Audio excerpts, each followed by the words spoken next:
नमस्कार। हमारा देश कृषि प्रधान देश है।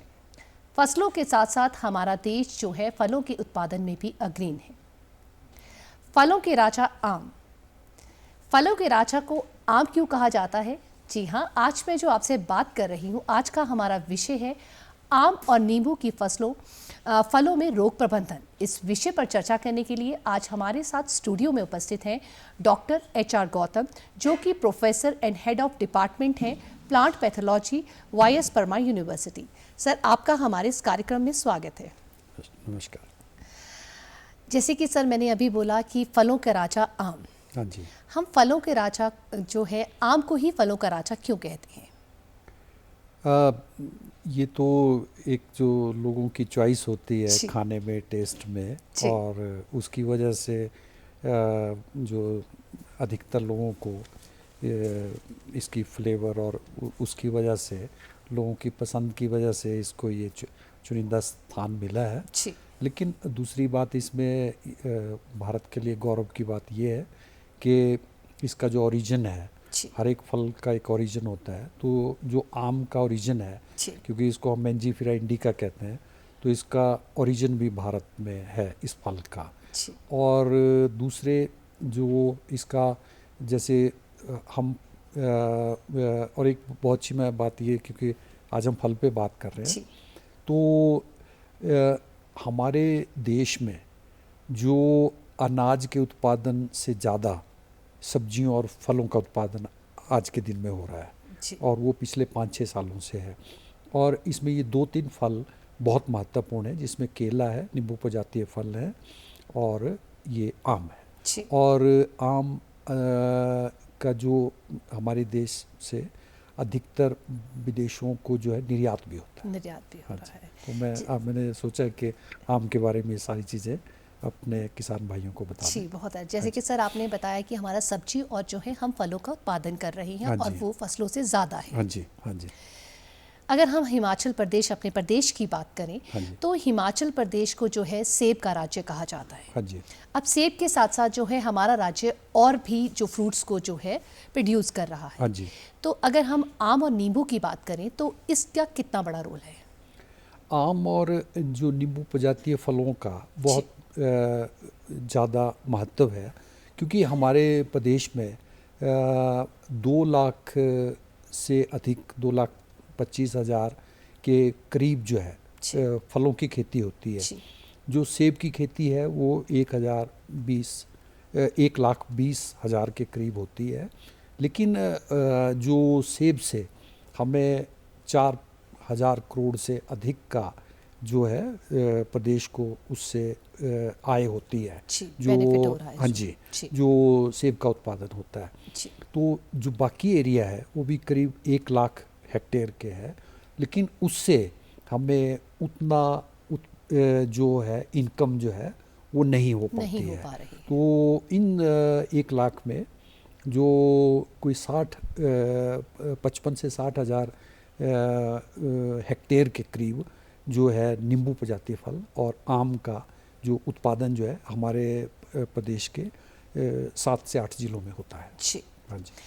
जैसे आज कृषि दर्शन कार्यक्रम है, तो मैं जो है अपने कृषि भाइयों को जो है वो इतनी मेहनत करते हैं, पर क्या है कि कई बार जैसे आम के पौधे की हम बात करें, पेड़ की बात करें, तो उसमें बीमारियां लग जाती हैं, जिससे जो है वो निराशाजनक होता है। और ऐसी कौन कौन सी बीमारियां हैं जो पेड़ में लग जाती हैं और जो है उनकी जो प्रोडक्शन है, जैसे हम कहें कि आम खराब हो जाता है? हाँ जी। तो जब हम आम की बात करते हैं तो आम में जैसे ही कुर, या जिसको हम बौर बोलते हैं, फूल जो निकलता है, तो उसमें ही बीमारी का संक्रमण हो जाता है शुरू में। अब किसान जब अपने बगीचे में जा रहा है तो वो आमतौर पे देखता है कि फूल अच्छा निकल गया तो वो खुश होता है। लेकिन उसी समय एक सफ़ेद चूर्णी रोग, जिसको हम पाउडरी मिल्ड्यू कहते हैं, तो उसका आक्रमण उसके कुर के ऊपर ही हो जाता है। तो जैसे जब हम उसको कुर को अगर हमारे किसान भाई गौर से देखेंगे, तो जिस तरह से जो फफूंद होती है वो जैसे हमने राख छिड़क दी हो उसके ऊपर, उस तरह से वो फफूंद होती है, और वो जो फूल बौर या जो कुर होता है उसके ऊपर वो फैल जाती है। अब जब फफूंद उसके ऊपर फैल जाती है वो उसको फूल को कमज़ोर कर देती है। उसके बाद थोड़ी सी हवा चलेगी और वो पूरे का पूरा फूल जो है झड़ जाता है। तो अब हम जब भी किसानों को बताते हैं तो हम इसको सबसे महत्वपूर्ण और पहला रोग बताते हैं, क्योंकि इससे 100% नुकसान होने का खतरा रहता है। तो आज हम बहुत सही समय पे चर्चा कर रहे हैं, क्योंकि अब जो फरवरी और मार्च के शुरू में जो है फूल आम में निकल आएगा, तो हमें किसान भाइयों को ये गौर करना है कि हमें उस रोग का नियंत्रण जो प्रबंधन वो करना है। जी, जैसे आपने फूल की बात की, तो ये अक्सर होता है कि जैसे ही पेड़ में फूल आए और हवा चली तो जो है वो फूल जो है वो झड़ जाता है, और ये जो है ये एक बीमारी की वजह से होता है। नहीं, इसमें सोनिका जी जो जितना फूल एक गुच्छे में होता है उसमें से हमें 1% से कम चाहिए, क्योंकि जो अंत में हम देखते हैं कि एक गुच्छे में 4-5 आम चाहिए, जबकि उसमें सैकड़ों फूल होते हैं। लेकिन अगर बीमारी होगी तो वो 4-5 भी नहीं बचेंगे।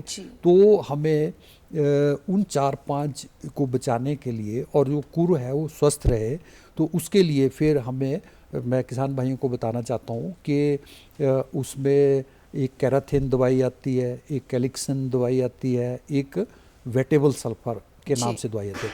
तो हमें अपना बगीचे का प्रबंधन पूरा इस तरह से करना है कि हमें बीमारी का इंतज़ार नहीं करना है, क्योंकि अगर हम बीमारी एक बार आ जाएगी नुकसान करके जाएगी। हमें जो भी व्यावसायिक रूप से या हम अपने किचन गार्डन में भी आम लगा रहे हैं, तो हमें इस दवाई, ये जो मैंने 3 दवाइयाँ बताई, तो इसमें ये जो कैराथिन है, कैलिक्सिन है, तो इसका तो हमें 100-100 ग्राम 100 लीटर पानी में डालना है। और एक दवाई वेटेबल सल्फर है जिसको हम घुलनशील सल्फर कहते हैं, उसका हमें 200 ग्राम 100 लीटर पानी में करके जो है छिड़काव करना है। हमें एक ध्यान रखना है कि फूल पूरी तरह से खिला नहीं हो, अभी फूल बंद ही होना चाहिए, क्योंकि हम जानते हैं कि फूलों के ऊपर परागण में मधुमक्खियाँ आती हैं, तो मधुमक्खियों की आवाजाही को हमें डिस्टर्ब नहीं करना है। तो हमें छिड़काव पहले कर लेना है एक, और फिर जो दूसरा छिड़काव है जब आम की सेटिंग हो जाएगी, दूसरा छिड़काव उस समय करना है, उस समय करना है। और तीसरा छिड़काव जब आम मटर के दाने के बराबर हो जाएगा, तीसरा छिड़काव करना है।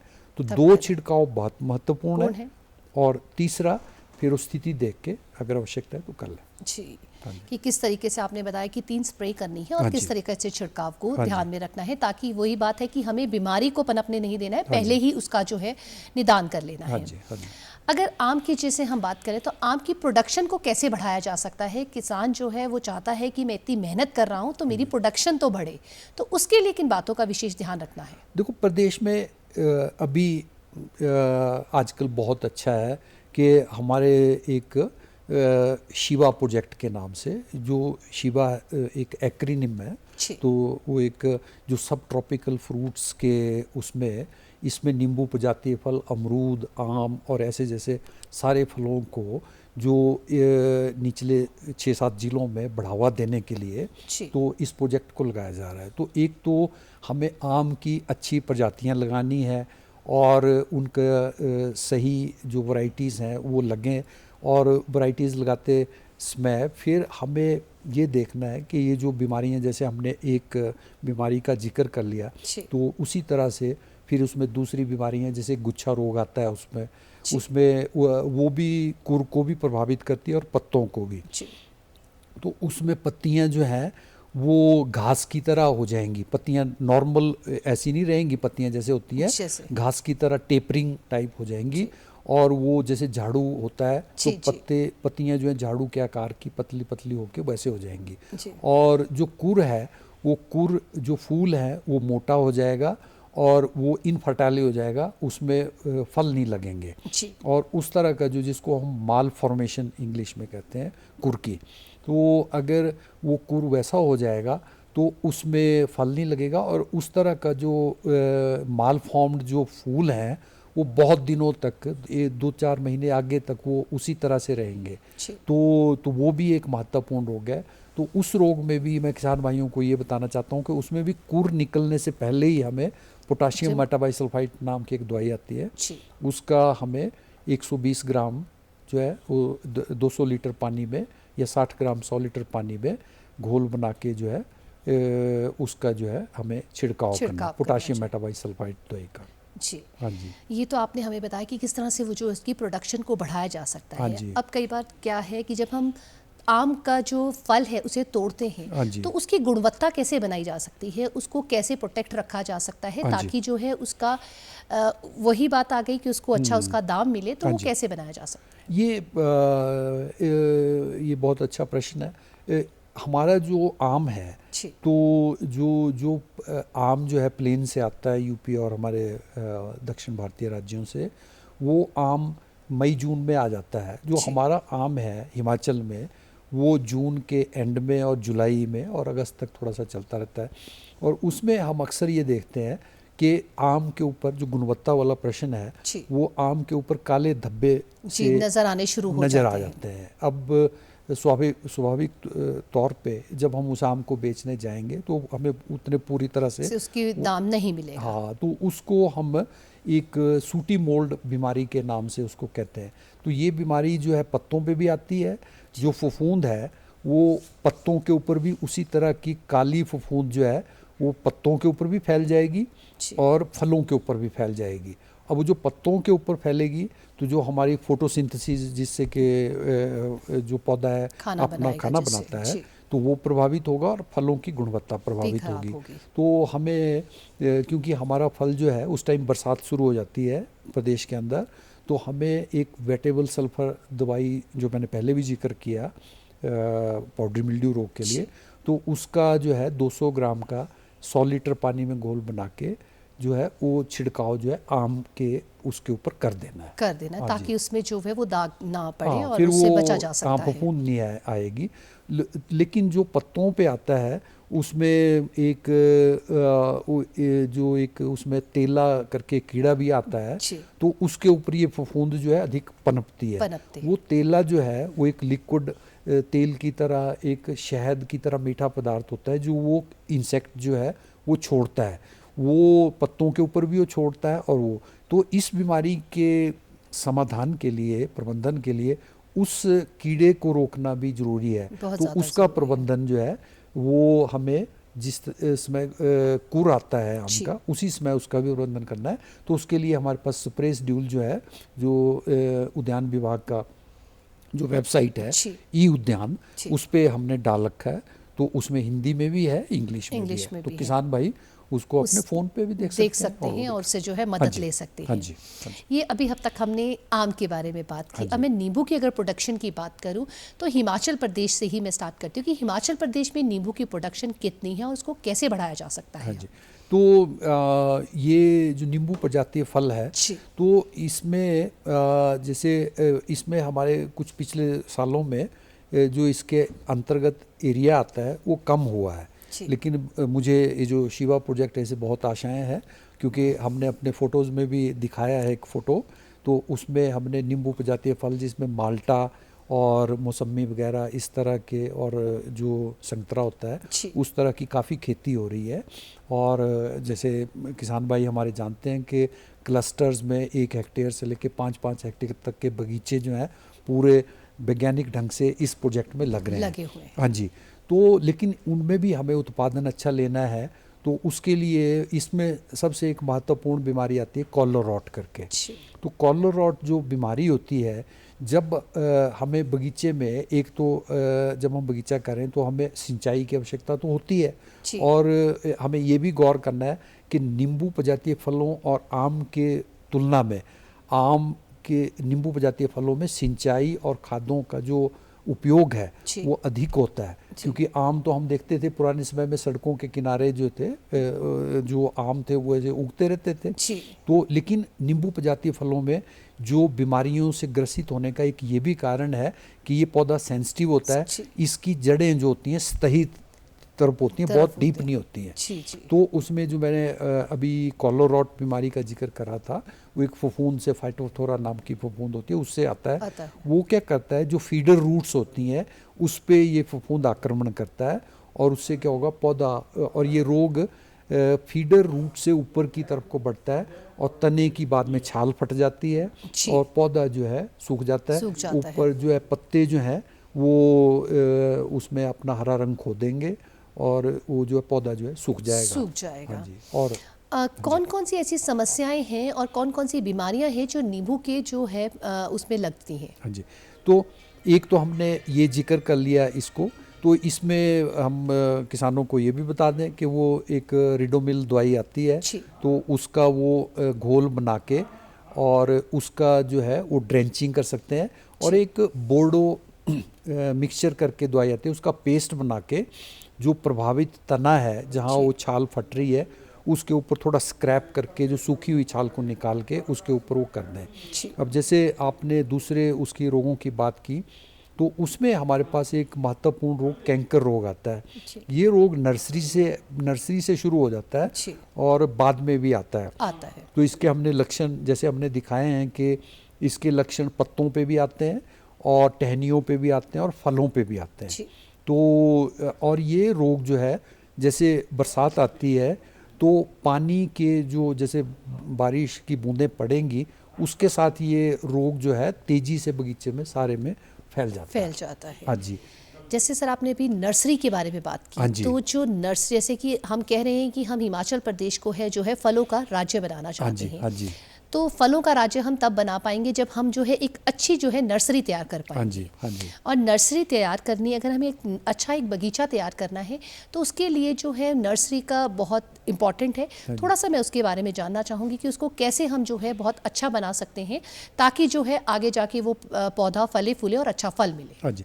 नर्सरी एक तो हमारे नर्सरी एक तो जो हमारा उद्यान विभाग है वो नर्सरी उगाते हैं और किसानों को बेचते भी हैं। उसके अलावा हमारे जो किसान भाई हैं वो भी अपनी नर्सरी उगाते हैं। तो एक तो हमें जहां हम नर्सरी लगाते हैं उस एरिए को बार बार में प्रयोग नहीं करना है, उस एरिए को एक हमने बदलते रहना है। जैसे इसमें 1-2 साल एक जगह नर्सरी लगाई तो उन खेतों से हटा के हमें दूसरे खेतों में उस नर्सरी को शिफ्ट करना है। उससे ये होता है कि जो भूमि जनित रोग होते हैं, जो ज़मीन से होने वाले रोग हैं, जो एक तो पौध को मार भी देते हैं और उससे दूसरी तरह के रोग भी पनपते हैं, तो उस तरह के जो रोगों का है वो संक्रमण अधिक नहीं हो पाएगा। तो जब हम उसको अपने खेतों को उसमें शिफ्ट कर लेंगे। और दूसरे एक बहुत अच्छा उपाय है जिसको हम सौर ऊर्जा से रोगों को उपचारित करने का एक तरीका है, क्योंकि हम आजकल पर्यावरण के प्रति भी जागरूक हैं कि पेस्टिसाइड का ज़्यादा उपयोग नहीं होना चाहिए। तो हम जब नर्सरी लगाने से पहले जो नर्सरी का एरिया है, चाहे वो आम की हम नर्सरी लगा रहे हैं चाहे नींबू प्रजाति फलों की लगा रहे हैं, हमें उसको नर्सरी एरिया को अच्छी तरह से जोत के उसमें गोबर की खाद मिला के उसके बाद गर्मियों के महीनों में हम मार्च अप्रैल से कर सकते हैं मई जून तक उस एरिया को सफ़ेद पारदर्शी पॉलीथीन से सिंचाई करने के बाद सफ़ेद पारदर्शी पॉलीथीन से उस नर्सरी वाले एरिया को ढक के रखना है पॉलीथीन से। पॉलीथीन को चारों तरफ से दबा देना है। अब किसानों को इसमें जिज्ञासा रहेगी कि उस पॉलीथीन से क्या होगा, क्यों रखा जाएगा, वो मैं भी आपसे यही पूछना चाह रही थी कि क्यों रखा जाएगा।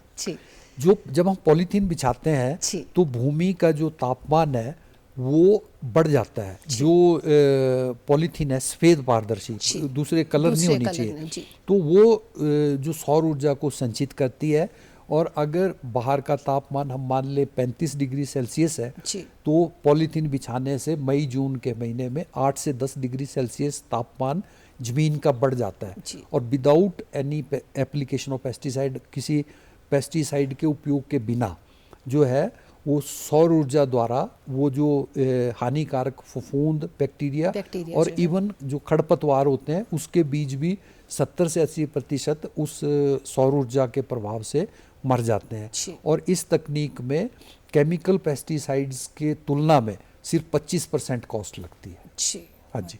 जैसे कि आपने बात की तापमान की, तो मैं यही जानना चाह रही हूँ आपसे कि जैसे कि सर्दी का मौसम है तो सर्दी के मौसम में जो है बहुत ज़्यादा जो है इफ़ेक्ट पड़ता है पौधों पे, तो उस समय उनको कैसे बचाया जा सकता है ताकि जो है जैसे पाला पड़ता है इनसे पौधों को बहुत ज़्यादा इफ़ेक्ट पड़ता है, तो उनसे कैसे बचाया जा सकता है? हाँ, एक तो जैसे जहाँ तक आम के प्रश्न है तो आम की जो नर्सरी होती है उसको आपने देखा होगा कि या तो हम घास से उसको ढक देते हैं, और अगर छोटे पौधे हैं तो उनको भी हम तंबू की तरह तिकोना वो करके घास से ढक सकते हैं जब पौधे छोटे हैं, क्योंकि वो कोरे से प्रभावित होने का उनमें वो रहता है। और दूसरे जहाँ पे कोरे की ज़्यादा आशंका रहती है वहाँ पे हमें आम का बगीचा लगाने में थोड़ा संकोच करना चाहिए, क्योंकि कोरे से आम जो है वो ज़्यादा प्रभावित हो जाता है। जी। और दूसरे जिन बगीचों में आम लगा हुआ है, तो अभी तो बस अब थोड़ा सा दिन है, फरवरी शुरू हो गया है, तो बगीचे की सिंचाई करते रहें। और बगीचे में अगर कोरे की आशंका हो तो जगह जगह 8-10 फुट के ऊपर रात को 11-12 बजे से उसमें धुआं डालते रहें, ताकि बगीचे का तापमान नीचे ना गिरे। हाँ जी, हाँ जी। ये तो बात की हम, जैसे हमने कि किस तरह से उनको प्रोटेक्ट किया जा सकता है। जैसे किसान मेहनत करता है तो उसे चाहिए कि वो उसे उसका दाम भी मिले। अब किसान भाइयों को आम और नींबू के लिए अच्छी मार्केट की कैसे मिले, और उसको कैसे वो जो है अपनी जो मेहनत का है उसे फल मिल सके? इसमें वैसे तो वो उतनी बहुत ज़्यादा समस्या नहीं है, क्योंकि हम जैसे जहाँ तक नींबू प्रजातीय फलों का उसकी बात करते हैं, तो हमें जैसे हम मार्केट में देखते हैं, जैसे मौसमी है, संतरा है, नींबू है, उसको सारा साल जो है, क्योंकि हमारे प्रदेश में जैसे चंडीगढ़ आ जाता है, और हमारे पास जो दिल्ली है और दूसरे काफ़ी उसमें है, और जो हम ये शिवा प्रोजेक्ट में कर रहे हैं उसमें प्रदेश में जगह जगह भी ऐसी मंडियां स्थापित हो रही हैं जहां के हम अपना फल ला के जो है बेच सकते हैं। और आजकल जैसे वो मार्केटिंग में भी हमारे पास ई मंडियों की स्थापना हुई, तो उसमें भी हम अपने रेट्स वगैरह देख के उसके अकॉर्डिंगली ले जा सकते हैं। जी। हाँ जी। सर, आपने हमें बहुत ही उम्दा जानकारी दी और बताया कि किस तरह से हम जो है अपनी जो है प्रोडक्शन को बढ़ा सकते हैं। और मैं चाहती हूँ कि आप मेरे किसान भाइयों को कुछ और केयर टिप्स दें, जो जिससे कि वो जो है अपनी जो है मेहनत का उन्हें अच्छा फल मिल सके। मैं यही कहूँगा कि जब भी वो अपना बगीचा लगाएं तो एक तो नर्सरी अच्छी जगह से, और जो सर्टिफाइड नर्सरी है वहाँ से लें, और बगीचा जो है पूरी साइंटिफिक देख रेख में जो हमारे उद्यान विभाग के अधिकारी हैं उनके साथ लगवाएं, उनकी देख रेख में बगीचे का वो करें, ताकि उसमें उपयुक्त वैरायटीज़ जो हैं वो अपने बगीचे में उसका समावेश कर सकें। दूसरे, क्योंकि आजकल जो खेती है वो साइंटिफिक खेती है, ताकि हमें इसको व्यवसाय अगर बनाना है तो मैं उनसे वो गुजारिश करूँगा कि वो उद्यान विभाग और जो हमारे हॉर्टिकल्चर यूनिवर्सिटी है उसके संपर्क में रहे, और जो जानकारी जो है, जैसे ई उद्यान पोर्टल है हमारे उद्यान विभाग हिमाचल प्रदेश का, और yspuniversity.ac.in है हमारे नॉन यूनिवर्सिटी का, तो उनके ऊपर जो भी जानकारी किसानों से संबंधित है। अदरवाइज़ मैं किसानों के लिए भी कहना चाहता हूँ कि उनको कोई भी समस्या है, जैसे कोई प्लांट पैथोलॉजी से रिलेटेड है, तो हमारे कंटैक्ट्स में लिखा होता है ईमेल एड्रेस, अपनी बीमारी के फ़ोटो जो है ईमेल एड्रेस पे भेज दें। हम ये पूरी कोशिश करते हैं कि 12 घंटे के अंदर या 24 में उनको उसका जवाब दे दिया जाए, या फ़ोन से संपर्क कर सकते हैं। आपका इस कार्यक्रम में आने के लिए बहुत बहुत धन्यवाद। Thank you. जो मिट्टी को पानी से नहीं अपने पसीने से सींचता है वो किसान है। इसी का परिणाम है कि आज हमारा देश जो है हर उसमें जो है अपना धनवान और समृद्ध है। आज के कार्यक्रम में सिर्फ इतना ही। नमस्कार।